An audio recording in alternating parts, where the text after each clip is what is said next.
한국 WWE 팬들의 추억 속의 영웅 헐크 호겐과 디 얼터메잇 워리얼 파트 1 음성 출처 클로바 더빙. 이 콘텐츠의 음성 더빙의 출처는 클로바 더빙입니다. 한국 WWE 팬들의 추억 속의 영웅 헐크 호겐과 디 얼터메잇 워리얼 파트 1. 우리나라의 WWE 프로레슬링 팬들의 추억 속의 영웅으로서는 헐크 호겐과 디 얼터메잇 워리얼의 이름이 첫손에 꼽히고 있습니다.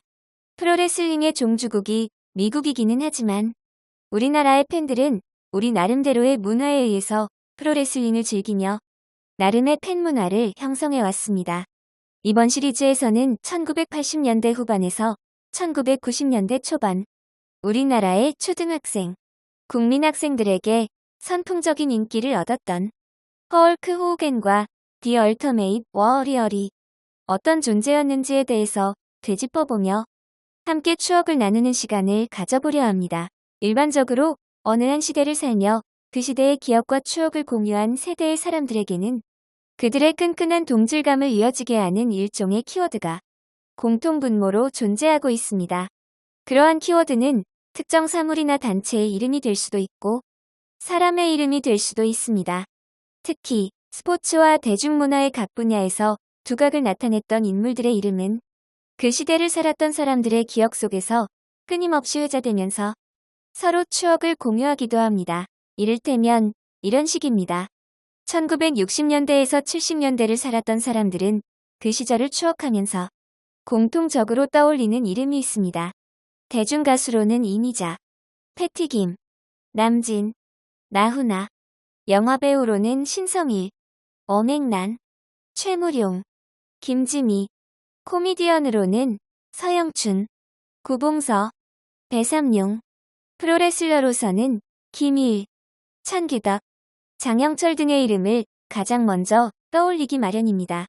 마찬가지로 1980년대를 살았던 사람들은 대중가수로는 가왕조용필, 야구선수로는 최고 투수인 최동원과 선동열, 코미디언으로는 코미디 황제 이주일, 씨름선수로서는 천하장사 이만기의 이름을 가장 먼저 떠올리기 마련입니다.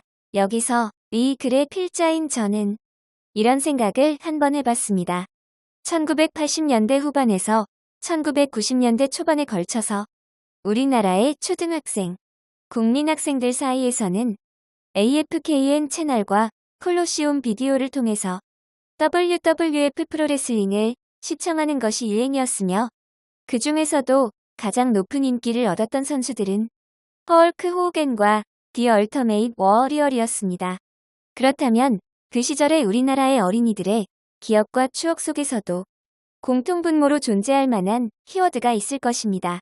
그리고 그 당시 어린이들이 WWF 하면 헐크 호겐과 디 얼터메잇 워리얼의 이름을 떠올렸던 것처럼 각 분야에서 공통적으로 떠올리는 이름이 있었을 것입니다.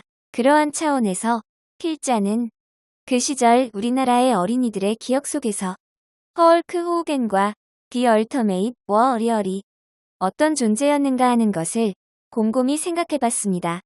그리고 필자 나름의 결론에 의하면 WWF의 헐크 호겐과 디 얼터메잇 워리얼의 관계는 마치 씨름의 이만기와 강호동, 인기 개그맨인 신영래, 영구와 이창훈, 맹구의 관계와 비슷하다는 생각을 해보았습니다. 1980년대 후반에서 1990년대 초반에 걸쳐서 초등학생, 국민학생 시절을 보냈던 그 시절의 어린이들의 추억과 정서 속에서는 누구나 보편적으로 떠올릴 만한 이름이 아닐까 하는 생각을 해보게 되었습니다. 이러한 종류의 과거에 대한 추억과 회상을 다루는 칼럼을 쓸 때는 반드시 경계해야 할 두 가지 태도가 있습니다. 우선 첫째로는 너무 지나치게 추억에만 몰입해서 감성적으로 흐르는 태도입니다. 이를테면 프로레슬링에는 오직 천상천하 유아독존으로 헐크 호겐과 디 얼터메잇 워리얼이라는 두 명의 영웅만이 존재했다는 식으로 기약이 이루어지는 것입니다. 둘째로는 너무 지나치게 오늘날의 매니아층의 문화에만 몰입해서 단체 경영진의 비즈니스 실적이라든지 무대 뒤에서의 가십성 루머 등에만 집착하는 태도입니다. 이를테면 WWE의 몇 분기 실적이 어떠했다더라. 헐크 호겐의 사생활이 어떻다더라. 디 얼터메잇 워리얼이 사업에 실패했다더라와 같은 인터넷상의 이슈에만 몰입하는 것입니다. 전자의 태도는 프로레슬링의 역사가 최소 수십 년에서 최대 100년까지도 유구하게 이어져 왔다는 사실 자체를 망각하고 특정 시기 헐크 호겐과 디 얼터메잇 워리얼이 전성기의 기억과 추억에만 빠져서 모든 것을 감상적으로만 해석하고 받아들이는 문제점이 발생하게 됩니다. 반면에 후자의 태도는 아예 어느 한 종목의 팬으로서 느낄 수 있는 최소한의 즐거움이라 할 수 있는 추억이나 감성 자체를 완전히 퇴색시켜버리고 무미건조하게 회사의 비즈니스 현황에 대한 논의만 한다든지 또는 프로레슬러들이 무대 위에서 벌였던 전적과 퍼포먼스와는 전혀 상관없는 가십성 루머와 사생활 파헤치기에만 너무 치우치게 되는 문제점이 발생하게 됩니다. 따라서 이 글의 필자인 저로서도 나름의 고민이 있었습니다. 이 칼럼의 취지에 부합하게 지난 시절의 추억과 감상을 훼손하지 않고 있는 그대로 보존하면서도 또 한편으로는 균형 감각을 잃지 않고 과거와 현재, 미래에 이르기까지의 거시적인 역사의 흐름 자체에 대해서도 객관적으로 바라보고 해석하는 건 역시 중요하기 때문입니다. 그리고 WWE 프로레슬링이 종주국 미국이 아닌 바다를 건너와서 우리나라의 팬들에게는 어떻게 받아들여지고 있는지에 대해서도 주목하면서 본격적인 이야기 보따리를 풀면서 독자 여러분들과 함께 추억 여행을 떠나보려 합니다. 일단은 1980년대로 떠나는 추억 여행의 스타트를 민속 씨름에서 시작해 보도록 하겠습니다. 씨름이라는 종목 자체가 과거에는 전국민적인 사랑을 받는 국민 스포츠였지만 오늘날에 와서는 그 존립 기반마저 위태로워질 정도로 인기가 하락한 현실을 맞이하고 있기도 합니다. 그리고 과거 씨름에 찬란했던 전성기 시절의 역사나 추억을 되새겨보는 데 있어서는 씨름이라는 종목의 역사에 깊은 관심이 있는 사람과 전체적인 역사에는 큰 관심이 없고 특정 시기의 기억과 추억만을 공유하고 있는 일반 대중들의 인식 사이에는 어느 정도의 괴리감이 존재할 수밖에 없는 것이 현실이기도 합니다. 이것은 씨름이나 프로레슬링은 물론이고 스포츠, 대중문화의 모든 분야에 걸쳐서 보편적으로 나타나는 현상이기도 합니다. 이 글의 필자인 저로서도 민속 씨름의 인기가 최고의 정점에 올랐던 1980년대 초반에는 너무 어렸기 때문에 그 시절의 역사를 온전히 복원하는 데 있어서는 다소의 어려움이 따르고 있습니다. 하지만 불행 중 다행으로 네이버의 나루세님이 운영하는 블로그를 통해서 민속 씨름의 초창기는 물론이고 필자가 태어나기 이전인 1970년대의 역사에 대한 정보도 얻을 수가 있었습니다. 저 역시 그분의 글을 스크랩하면서 그동안 알 수 없었던 역사의 퍼즐을 맞춰보는 기쁨을 얻을 수 있었습니다. 또한 네이버 캐스트 2.0 등을 통해서도 과거의 추억의 스포츠에 대한 정보를 일부 얻을 수 있었습니다. 그리고 이번 칼럼 시리즈의 내용 전개에 필요한 부분을 위해서 그 중에 일부분을 인용해 보도록 하겠습니다. 일반적으로 민속 씨름이라 하면 1983년에 출범한 프로 씨름을 지칭하는 것이 일반적이며 제1회 천하장사대회에서 혜성처럼 나타나서 기적의 우승을 차지했던 이만기의 등장은 씨름 황금기의 시초이자 최고의 순간으로 통하고 있습니다.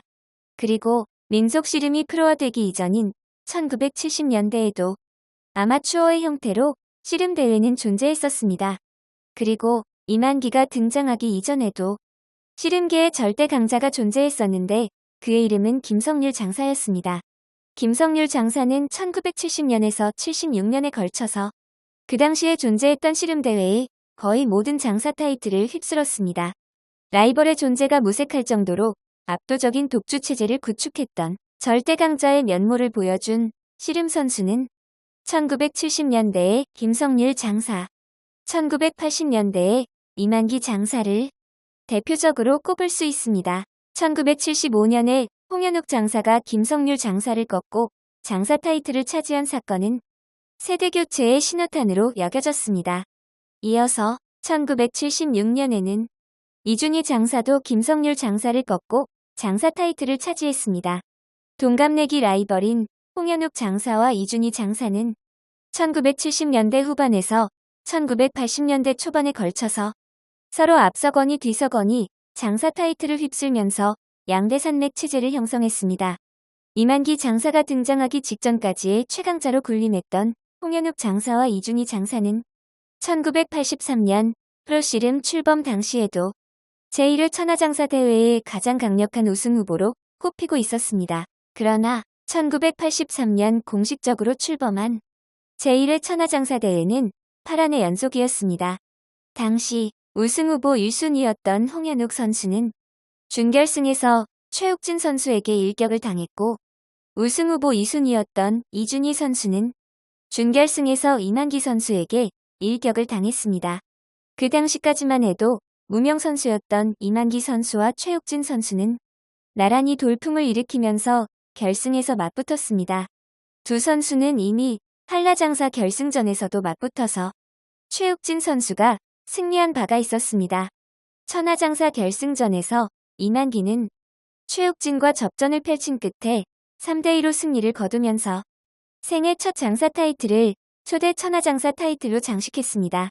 당시까지만 해도 무명이었던 이만기 장사가 본격적으로 자신의 독주 시대와 함께 민속 씨름의 황금기를 열기 시작하는 순간이었습니다. 이후 이만기 장사는 1980년대에 민속 씨름을 주름잡으면서 통산 성적에서 천하장사 10회, 백두장사 19회, 한라장사 7회, 그 밖에 번외장사 타이틀까지 합쳐서 통산 47회의 우승을 차지하는 경이적인 성적을 거두었습니다.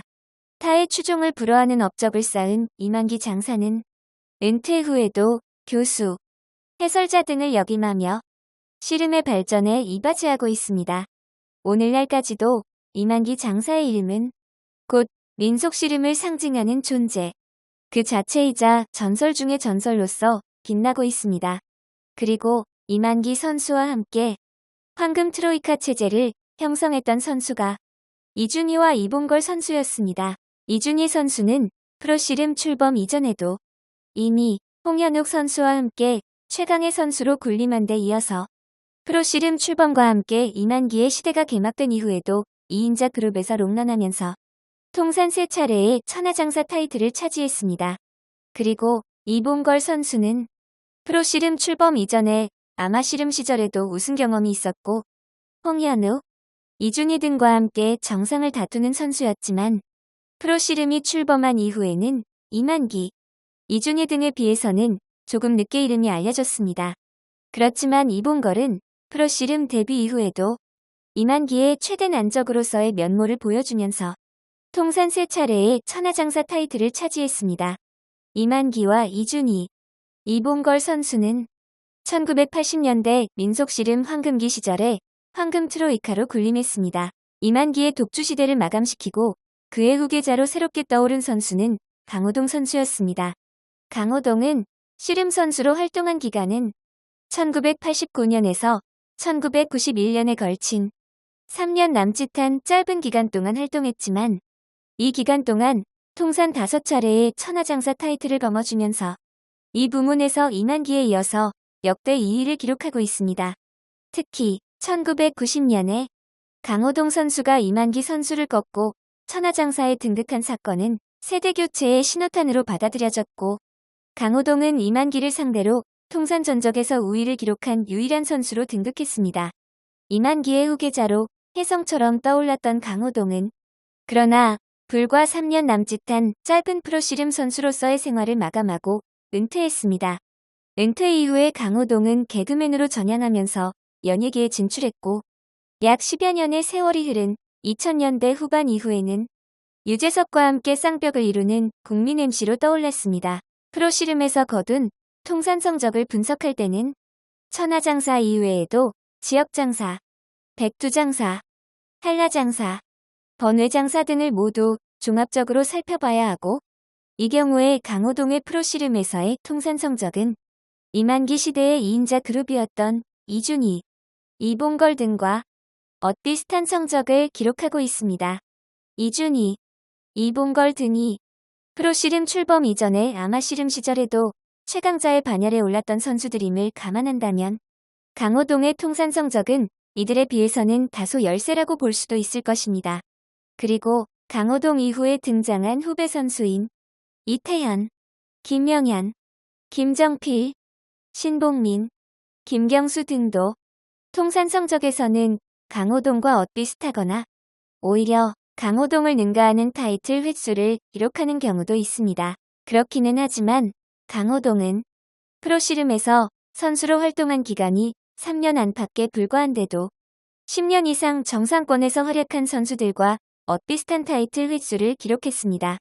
그리고 1990년대 중반 이후부터 천하장사 타이틀 체계가 1년에 3회에서 1회로 줄어든 점을 감안한다 하더라도 대부분의 정상급 선수들의 평균적인 천하장사 타이틀 횟수가 2회에서 3회 정도의 수준인데 비해서 강호동은 천하장사 타이틀 횟수가 통산 5회로 이 부문에서만큼은 2만기에 이어서 확실한 역대 2위를 기록하고 있습니다. 따라서 타이틀 체계의 변화를 감안하더라도 일단 천하장사 기록은 기록 그 자체로서 어느 정도의 존중을 받을 수 있습니다. 그리고 천하장사 이외의 모든 타이틀을 포함했을 때는 강호동의 통산 성적이 역대 2위와는 다소 거리가 있기는 합니다. 그렇다고 하더라도 불과 3년 남짓 활동한 선수가 10년 이상 활동한 선수들과 근접한 통산 성적을 냈다는 것은 매우 경이적인 실적이라고 할 수 있을 것입니다. 따라서 강호동이라는 씨름 선수의 천재성만큼은 정말 대단했다고 평할 수 있고 그 어느 누구보다도 짧고 굵은 전성기를 누린 뒤 호련히 씨름판을 떠났습니다. 그리고 강호동이 떠난 이후에는 새로운 최강자들이 등장하면서 팬들은 이만기의 새로운 후계자를 기대하고 있었습니다. 우선 강호동의 은퇴 직후에 1992년에서 93년에 걸쳐서는 김정필이 최강자로 떠올랐고 1993년에서 94년에는 소년장사 백승일이 새로운 최강자로 떠올랐습니다. 그리고 1994년에는 신봉민이 백승일의 독주를 견제하며 양강 구도를 형성한 가운데 이태현이 여기에 끼어들며 삼각 라이벌 구도를 형성했습니다. 당시까지의 씨름 최강자로서의 서열은 백승일, 신봉민, 이태현의 순서였지만 상대 전적에서는 신봉민이 백승일에 앞서고 이태현은 백승일과 신봉민 모두에게 앞서고 있었습니다. 그리고 백승일과 신봉민은 모두 공통적으로 자신의 최대의 난적으로서 이태현을 꼽고 있었습니다. 1995년 시즌이 개막되면서 이태현은 화려한 독주 시대를 열었고 백승일은 내리막길을 걷기 시작했습니다. 신봉민은 시즌 첫 대회인 설날장사 타이틀을 차지하며 기세를 올렸지만 이후부터는 천적인 이태현의 벽에 막혀서 좀처럼 타이틀의 기회를 얻지 못하고 있었고 신예인 김경수는 이태현의 새로운 라이벌로 떠올랐습니다. 이로써 1990년대 중반에는 이태현이 이만기의 뒤를 잇는 최강자로 떠올라서 독주체제를 형성한 가운데 김경수와 신봉민이 2인자를 다투며 새로운 트로이카 시대를 열었습니다. 특히 김경수는 이태현의 최대의 라이벌로 떠오르며 상대 전적에서 이태현을 앞서는 유일한 천적으로 떠올랐습니다. 이태현의 뒤를 이어서 새롭게 최강자로 떠오른 선수는 김영현이었습니다. 김영현은 프로씨름 데뷔 이전부터 거인 선수로 화제를 모았지만 막상 데뷔 초창기에는 부진을 거듭하고 있었습니다. 하지만 1998년부터 김영현은 기존의 트로이카를 제치고 자신의 시대를 열기 시작했습니다. 그리고 김경수는 천적인 김영현의 벽에 여러 차례 막히면서 내리막길을 걷기 시작했습니다. 신봉민은 한때 이태현과 김경수에 밀려서 3인자로 내려앉는 듯 하다가 이후 이태현과 김영현의 새로운 양강 구도가 형성된 이후에도 여전히 삼강 구도의 한 축을 형성하면서 건재함을 과시했습니다. 그리고 황규현이 종종 돌풍을 일으키기도 했습니다. 결과적으로 1980년대에서 2000년대에 이르기까지 한 시대를 완벽하게 주름잡은 절대 강자의 계보는 이만기, 이태현, 김영현의 계보로 이어졌습니다. 그리고 이만기의 퇴장 이후부터 이태현의 등장 이전까지 개별 시즌의 최강자로서는 강호동, 김정필, 백승일의 이름이 기록되었고 신봉민과 김경수는 이태현 시대의 2인자 그룹으로 분류되고 있습니다. 하지만 통산 성적에서는 백승일이 오랜 공백과 방황으로 인해서 오히려 신봉민과 김경수에 비해서 다소 열세를 보인 반면에 신봉민은 김정필, 백승일 등을 앞서는 통산 성적을 기록하며 롱런했습니다. 김정필은 1인자의 자리에서 물러난 이후에도 종종 신봉민과 함께 장사 타이틀을 놓고 경합을 벌이기도 했습니다. 그러다가 2002년에서 2003년에는 테크노 골리앗, 최용만의 등장과 함께 1대 파란이 일었습니다. 최용만은 공식적인 데뷔를 하기 이전인 2002년에도 번외대회 참가해서 김영현을 한 차례 격파한 데 이어서 2003년에는 신인의 신분으로서 김영현을 제치고 천하장사 타이틀을 차지하는 돌풍을 일으켰습니다. 김영현과 최용만의 통산 상대 전적에서는 김영현이 앞서기 때문에 최용만을 김영현의 천적이라고 정의하기에는 다소의 무리가 있습니다. 하지만 최용만은 데뷔하자마자 결정적인 승부처에서 김영현의 발목을 잡으면서 향후 김영현 체제의 씨름판도를 뒤흔들 최대의 난적으로 떠올랐습니다. 그런 가운데 김영현은 2004년에 마지막 천하장사 대회의 장사 타이틀을 거머쥐면서 명예회복에 성공했고, 이때 소년장사 백승일도 오랜 부진을 털고 준우승을 하면서 재기의 신호탄을 쏘아올렸습니다. 그리고 2005년에도 김영현과 백승일을 비롯해서 여러 선수들이 백두장사 타이틀을 나눠 가지면서 춘추 전국시대를 형성했습니다. 그러나 2005년의 민속씨름계는 역사상 유례가 없을 정도의 대혼란 상황에서 파국을 맞이했고 결국 씨름판 자체가 존폐의 기로에 서게 되었습니다. 그리고 당시 빅3로 꼽히던 이태현, 김영현, 최용만은 모두 씨름판을 떠나서 은퇴한 이후에 실전 격투기 선수로 전향했습니다. 최용만은 프로씨름 선수로 제대로 활동한 기간이 2년 안팎에 불과했기 때문에 통산 성적을 분석할 경우에는 앞선 시대의 레전드들에 견줄 만한 제대로 된 활약을 펼칠 기회 자체를 봉쇄당하는 불운을 겪었습니다. 그럼에도 불구하고 그 짧은 기간에 신인의 신분으로 역대 천하장사 리스트에 이름을 올린 것 자체가 상당히 경이적인 성과였습니다.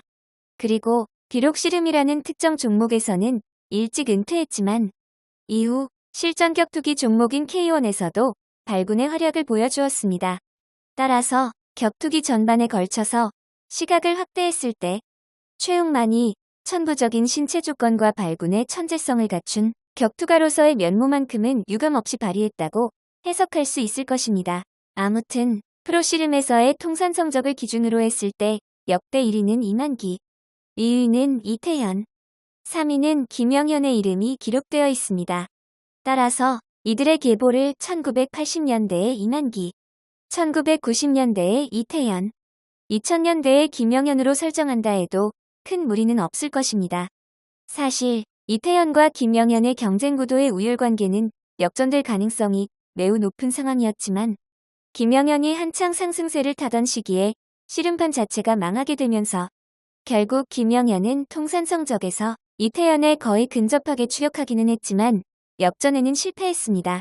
이태현과 김영현의 통산 상대 전적에서는 이태현이 근소하게 우위를 보였기 때문에 이태현을 김영현의 천적이라고 해석할 수도 있겠지만 이태현의 우위는 대부분 김영현의 부진했던 데뷔 초창기 시절에 집중되었습니다.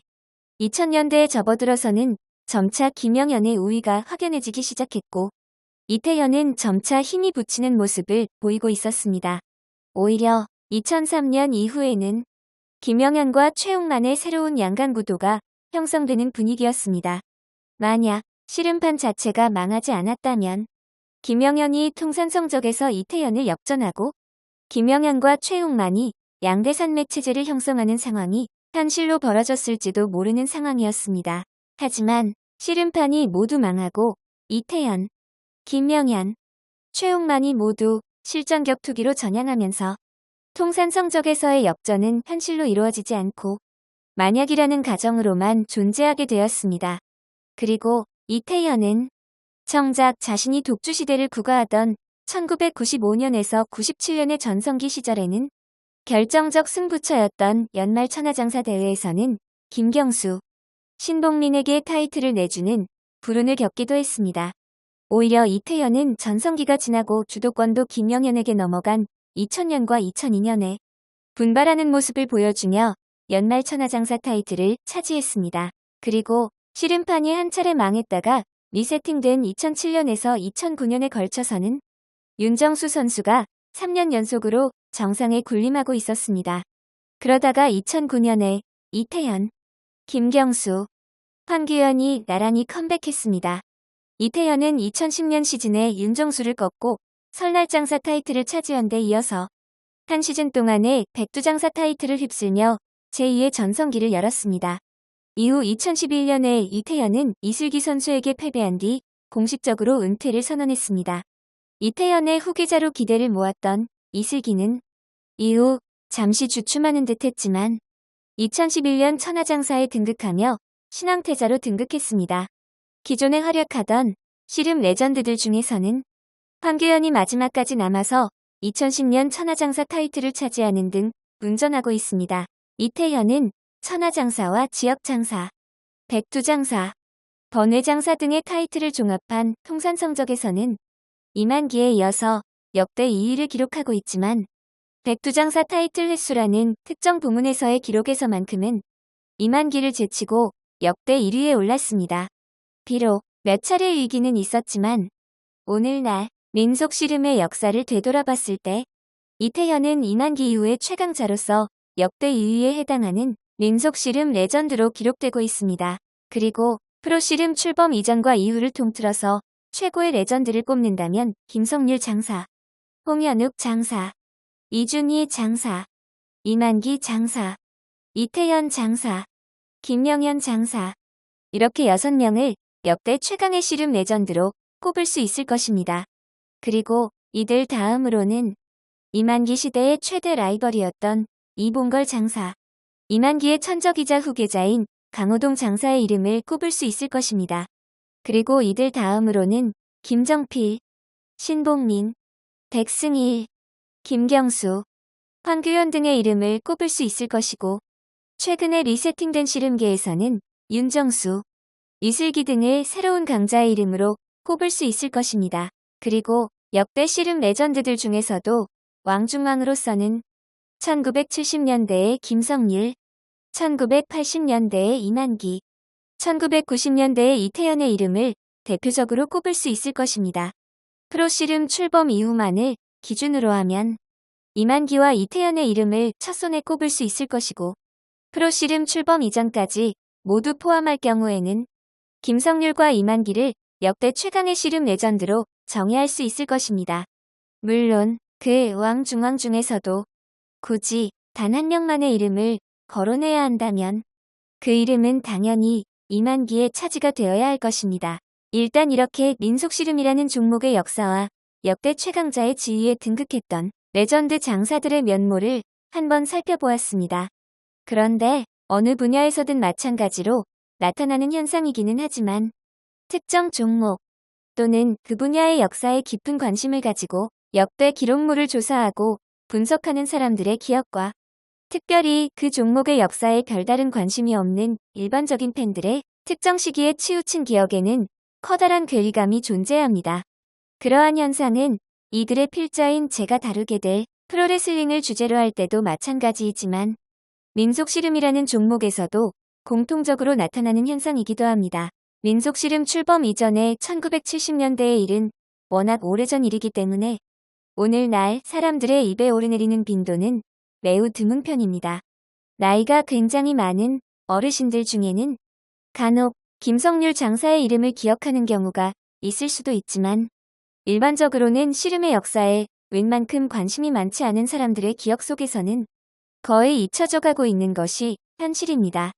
오늘날의 상황에서는 씨름의 역사에 관심이 많은 사람의 입장에서 인터넷으로 열심히 자료를 찾는다 하더라도 자료의 검색에 상당한 어려움이 있는 것이 현실이기도 합니다. 그리고 일반적으로 올드팬이라 불리는 사람들 중에서는 이만기, 이준희, 이봉걸로 대표되는 1980년대의 황금 트로이카의 이름을 비교적 잘 기억하는 편이기는 하지만 이 경우에도 역시 세월이 한참 흐른 오늘날에 와서는 점차 연령대가 어린 세대의 등장과 함께 대중들의 기억 속에서 조금씩 잊혀져가고 있는 추세입니다.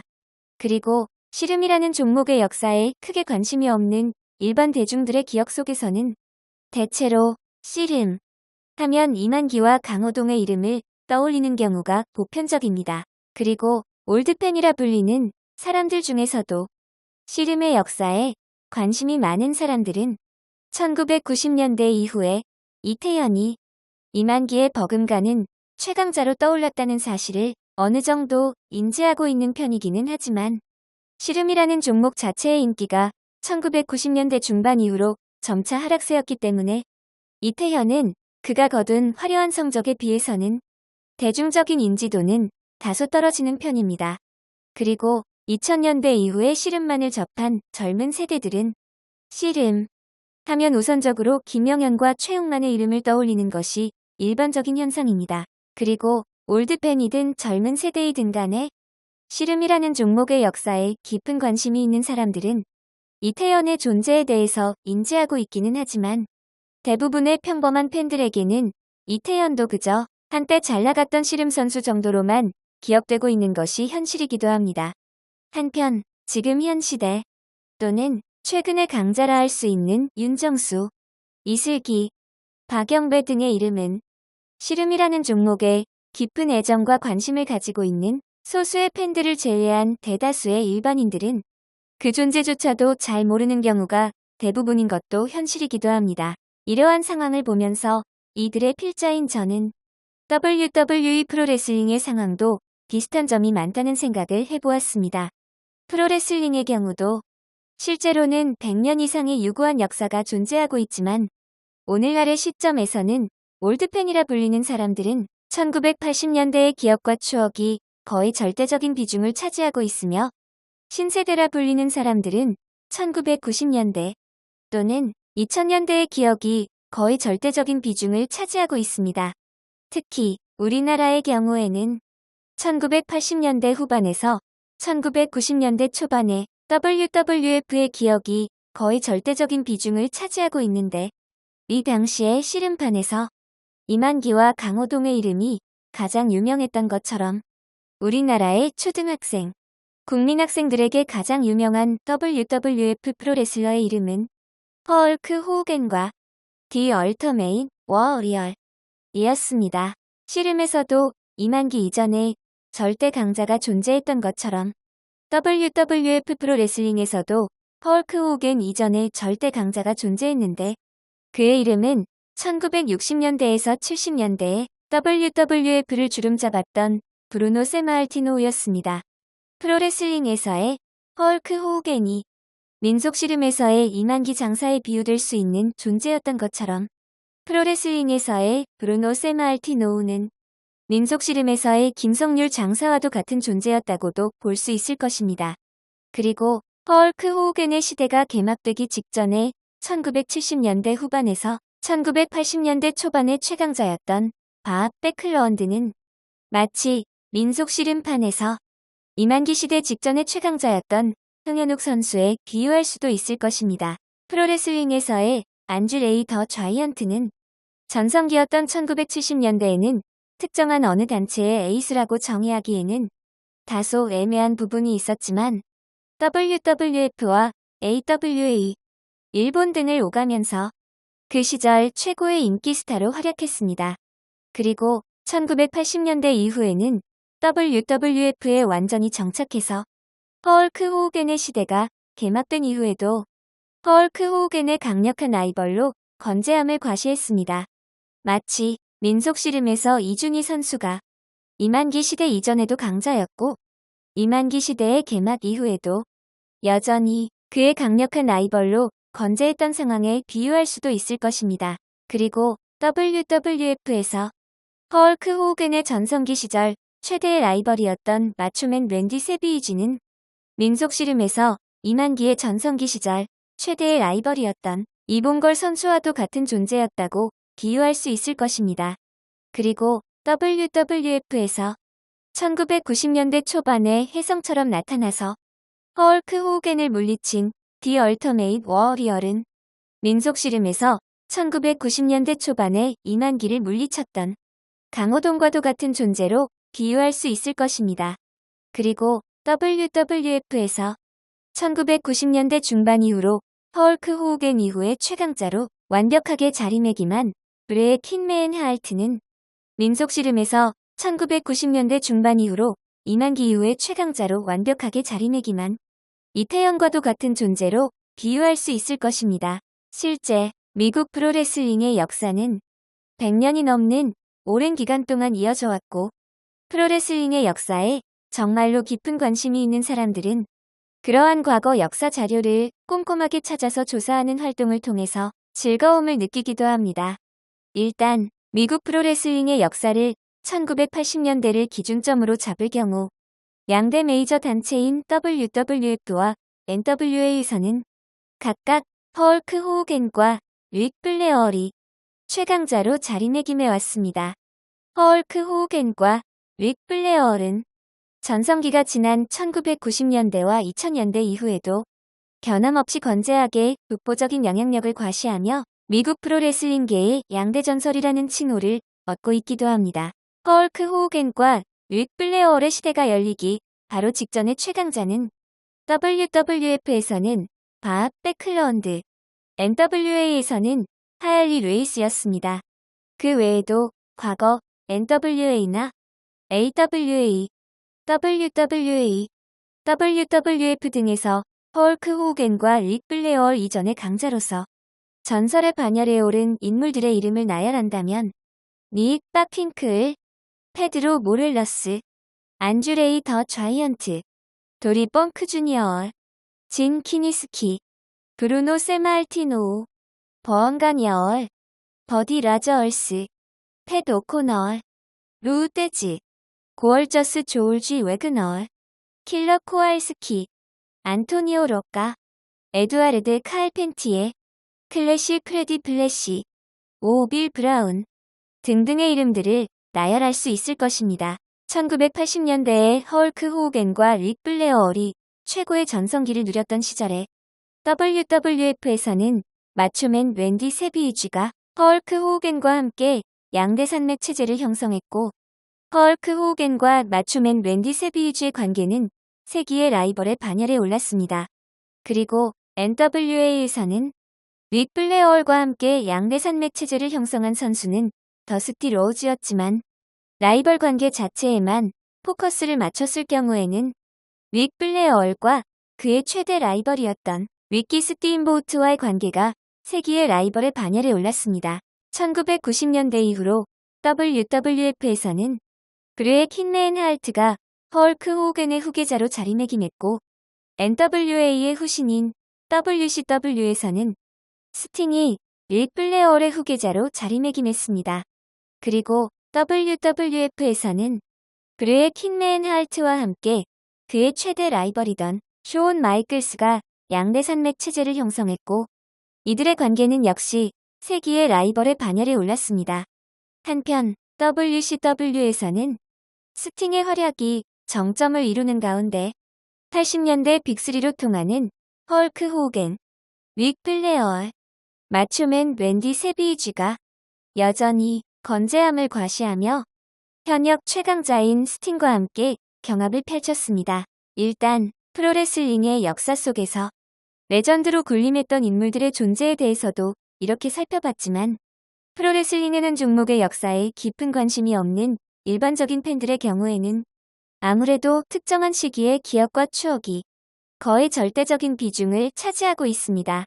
그러한 현상은 프로레슬링뿐만 아니라 어느 분야에서든지 공통적으로 나타나는 현상인데, 이러한 상황을 철저하게 우리나라의 상황에 적용할 경우에 우리나라의 WWF 팬들이 프로레슬링 하면 보편적으로 가장 먼저 떠올리게 되는 이름이 바로 헐크 호우겐과 디 얼터메이트 워리얼의 이름인 것입니다.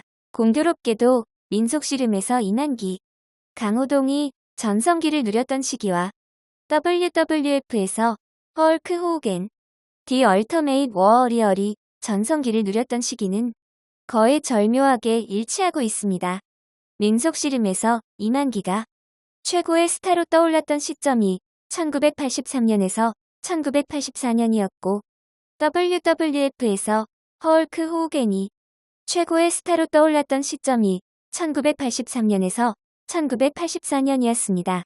민속씨름에서 강호동이 이만기의 후계자로 떠올랐던 시점과 WWF에서 디 얼터메잇 워리얼이 헐크 호겐의 후계자로 떠올랐던 시점은 모두 1990년이었습니다. 더군다나 강호동은 1992년 무렵에 민속씨름을 후련히 떠났고 디 얼터메잇 워리얼은 1992년 무렵에 WWF를 후련히 떠났습니다. 따라서 1980년대 후반에서 1990년대 초반에 AFKN으로 WWF를 시청했던 우리나라의 초등학생, 국민학생들의 기억 속에는 헐크 호겐과 디 얼터메잇 워리얼의 이름이 가장 강렬하게 남아있고 이들 세대들의 기억 속에 동시대의 추억을 회상할 수 있는 키워드로서는 민속씨름의 이만기와 강호동의 이름을 함께 떠올릴 수 있는 것입니다.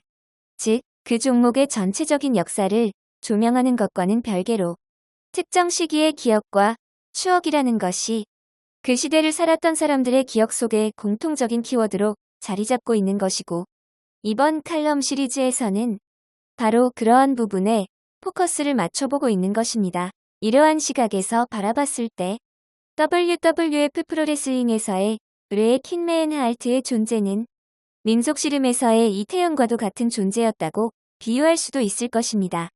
민속씨름의 역사에서도 실질적인 이만기의 후계자를 꼽는다면 그 이름은 강호동이 아닌 이태현의 이름이 나와야 합니다.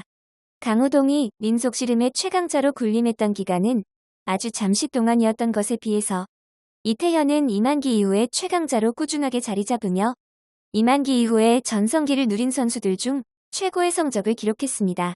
하지만 이만기가 전성기를 누렸던 1980년대가 민속씨름의 황금기였던 데 비해서 이태현이 전성기를 누렸던 1990년대의 민속씨름은 그 인기가 비교적 하락한 상태였습니다.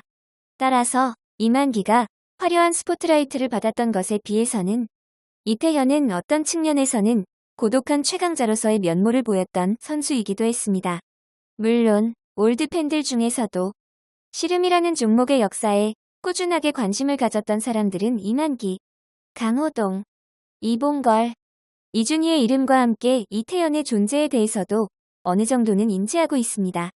그렇기는 하지만 씨름의 포괄적인 역사에 대해서 깊은 관심이 없는 일반 대중들의 기억 속에서는 그래도 씨름 하면 우선적으로 이만기와 강호동의 이름을 떠올리고 있는 것입니다.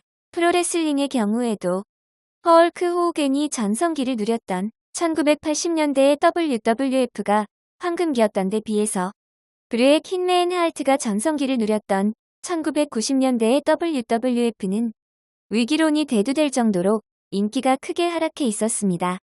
따라서 헐크 호겐이 화려한 스포트라이트를 받았던 것에 비해서는 브레의 킹맨 할트는 어떤 측면에서는 고독한 최강자로서의 면모를 보였던 선수이기도 했습니다.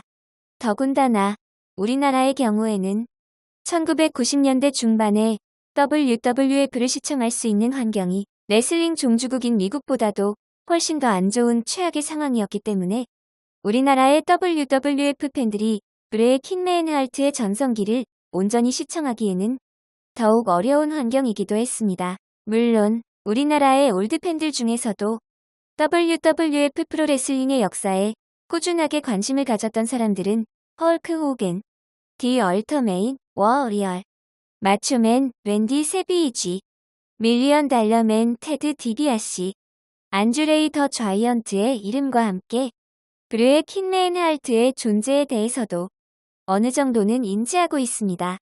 그렇기는 하지만 프로레슬링의 포괄적인 역사에 대해서 깊은 관심이 없는 일반 대중들의 기억 속에서는 그래도 WWF 프로레슬링 하면 우선적으로 헐크 호겐과 디 얼터메잇 워리얼의 이름을 떠올리고 있는 것입니다. WWF 프로레슬링에서도 실질적인 헐크 호겐의 후계자를 꼽는다면 그 이름은 디 얼터메잇 워리얼이 아닌 브레의 킹맨 할트의 이름을 꼽아야 할 것입니다. 디 얼터메잇 워리얼이 WWF의 최강자로 군림했던 기간은 아주 잠시 동안이었던 것에 비해서 브레의 킹맨 할트는 헐크 호우겐 이후의 최강자로 꾸준하게 자리 잡으며 헐크 호우겐 이후에 전성기를 누린 선수들 중 최고의 성적을 기록했습니다. 그럼에도 불구하고 대부분의 팬들에게는 그 종목이 가장 높은 인기를 누렸던 시절의 기억이 거의 절대적인 비중을 차지하고 있기 때문에 WWF에서의 브레의 킨메엔 하알트는 마치 민속 씨름에서의 이태현과 같이 고독한 최강자로서의 포지션에 처하게 된 것이었습니다. 민속 씨름에서는 대다수의 일반 대중들은 우선적으로는 이만기와 강호동의 이름을 떠올리고 거기서 약 10년 이상의 터울이 지난 젊은 세대의 팬들은 우선적으로 김영현과 최용만의 이름을 떠올리고 있습니다. 씨름의 역사에 깊은 관심이 있는 사람들은 이태현이 이 분야에서 이만기와 함께 전설의 반열에 올라 있다는 것을 어느 정도는 인지하고 있지만 씨름의 역사에 큰 관심이 없는 일반 대중들의 인식 속에서는 이태현의 이름도 그저 한때 잘 나갔던 씨름 선수 정도로만 여겨지고 있는 것이 현실이기도 합니다. WWF 프로레슬링의 경우에도 우리나라에서는 대다수의 팬들이 우선적으로 헐크 호겐과 디 얼터메인 워리얼의 이름을 떠올리고 거기서 약 10년 이상의 터울이 지난 젊은 세대의 팬들은 우선적으로 더 락과 스톤 콜드 스티브 어스틴의 이름을 떠올리거나 또는 빌 고울드버그, 브락 레스너, 디 언더테이커 등의 이름을 우선적으로 떠올리는 것이 일반적인 경향입니다. 그리고 프로레슬링의 역사에 깊은 관심이 있는 사람들은 브레의 킨메엔 하알트가 이 분야에서 헐크 호우겐과 함께 전설의 반열에 올라 있다는 것을 어느 정도는 인지하고 있지만 프로레슬링의 역사에 큰 관심이 없는 일반 대중들의 인식 속에서는 브레의 킨메엔 하알트의 이름도 그저 한때 잘 나갔던 WWF 선수 정도로만 여기고 있는 것이 현실이기도 합니다. 여기서 이 글의 필자인 저는 민속 씨름에서의 김영현과 최용만의 이야기, 마치 WWE 프로레슬링에서의 더 락과 브락 레스너를 연상시킨다는 생각을 한번 떠올려 봤습니다. 민속 씨름에서의 김영현의 경우 한때 이만기와 이태현을 넘어선 씨름계의 최고의 전설로 떠오를 것으로 기대를 모으고 있었습니다. 하지만 그는 씨름계에서 한창 타이틀 획득수를 늘려가던 전성기에 선수 생활을 마감하고 타 분야인 실전 격투기 선수로 전향해야 했습니다. WWE 프로레슬링에서의 더 락도 한때는 앞선 시대의 레전드인 헐크 호겐이나 브레의 킨메엔 하알트 등을 뛰어넘어서 최고의 전설로 떠오를 것으로 기대를 모으고 있었습니다. 하지만 그는 WWE에서 한창 타이틀 획득수를 늘려가던 전성기에 선수 생활을 마감하고 타 분야인 할리우드의 영화배우로 전향해야 했습니다. 물론 김영현과 더 락에게 결정적인 차이점이 있다면 김영현이 씨름판을 떠난 것은 본인의 의지와 무관한 어쩔 수 없는 선택이었고 더 락이 WWE를 떠난 것은 본인 스스로의 선택이었다는 점입니다. 따라서 김영현과 더 락의 상황을 마치 이만기, 헐크 호겐, 강호동, 디 얼터메인 워리얼, 이태현, 브레의 킨메엔 하알트와 같은 구도로 설정하는 것에는 어느 정도 무리가 따를 수 있습니다.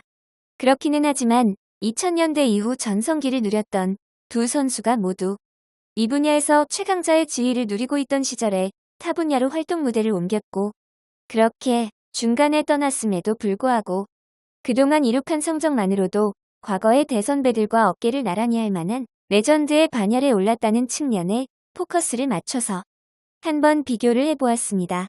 그리고 최용만의 경우에는 그의 이력이 정말 브락 레스너얼과 묘하게 닮아있다는 생각을 해보았습니다. 민속 씨름에서 최용만이 전성기를 누렸던 시점과 WWE 프로레슬링에서 브락 레스너얼이 전성기를 누렸던 시점은 2002년에서 2004년으로 공교롭게도 거의 비슷한 시점을 이루고 있습니다. 심지어는 이들이 자신의 분야를 떠나서 새로운 분야인 실전 격투기에 발을 들여놓았고 나름대로 성공적인 변신을 했다는 점에서도 공통점을 지니고 있습니다. 사실 씨름이라는 특정 종목 또는 프로레슬링이라는 특정 종목 자체만의 역사를 놓고 볼 때는 최용만이나 브락 레스너얼의 활동기간이나 전성기는 극히 짧았습니다. 그렇기는 하지만 이들이 실전 격투기 선수로 전향하면서 격투기라는 분야 전반에 걸쳐서 활약한 측면에 포커스를 맞췄을 경우에는 천재 격투가로서 어느 정도의 공통점이 있다는 생각을 해보았습니다. 다만 이 경우에는 UFC에서 단체의 간판으로까지 떠오른 브락 레스너리 격투가로서는 좀 더 성공적인 업적을 쌓았다고 해석할 수도 있을 것입니다. 한편 오늘날의 WWE는 좌한 시이나와 랜디 올튼이 주축이 되어 이끌고 있으며 이들의 전성기를 전후해서 바티스타, 엣지, CM펑크 등의 강자들이 등장했습니다. 특히 좌한 시이나는 헐크 호겐 이후로 20여 년 만에 독주시대를 열며 최고의 활약을 펼치고 있습니다. 하지만 이 경우에도 WWE 프로레슬링에 지속적으로 관심을 가지고 시청하는 팬들은 현 시대 최강자인 좌한 시이나의 존재를 인지하고 있지만 프로레슬링에 별로 관심이 없는 일반 대중들 중에서는 아예 현 시대 최강자의 존재 자체를 모르고 있는 경우도 허다한 상황이기도 합니다. 아무튼 1980년대 후반에서 1990년대 초반에 우리나라의 어린이들에게 높은 인기를 얻었던 WWF의 헐크 호겐과 디 얼터메잇 워리어리 어떤 존재였는가 하는 것을 돌아보면서 우선은 레슬링과 비교적 유사성을 띠고 있는 종목인 씨름의 이만기, 강호동의 이름을 떠올려보는 시간을 마련해 보았습니다. 그렇다면 다른 분야에서 그 시절 우리나라 어린이들의 기억과 추억을 상징하는 존재로서는 또 어떠한 키워드가 있을지에 대해서도 필자는 한번 생각을 해보았습니다. 그리고 이번에는 그 시절 우리나라의 어린이들을 열광시켰던 개그맨과 그 캐릭터로서 영고, 심영래와 맹고, 이창훈의 이름이 머릿속에 떠올랐습니다. 파트2에서 계속 출처 프로레슬링에 관한 내용은 wwe.com 최승모의 레슬링 홈페이지 레슬뱅크.com 레슬매니아.com 야후 위키피디아 등에서 얻은 정보들을 토대로 해서 부족한 기억력을 보충했습니다. 민속 씨름에 관한 내용은 네이버 나루세님의 블로그의 내용을 일부 참고했습니다. 그 밖에 과거 회상에 관한 내용의 대부분은 필자의 개인적인 기억과 추억을 토대로 해서 인터넷 검색, 과거 신문기사 등을 참고해서 부족한 기억력을 보충했습니다. 원문 작성자 존 시네이션 존 시네이션 개인 블로그 연재 원문 작성 날짜 2012년 1월 31일 음성 출처 클로바 더빙 이 콘텐츠의 음성 더빙의 출처는 클로바 더빙입니다.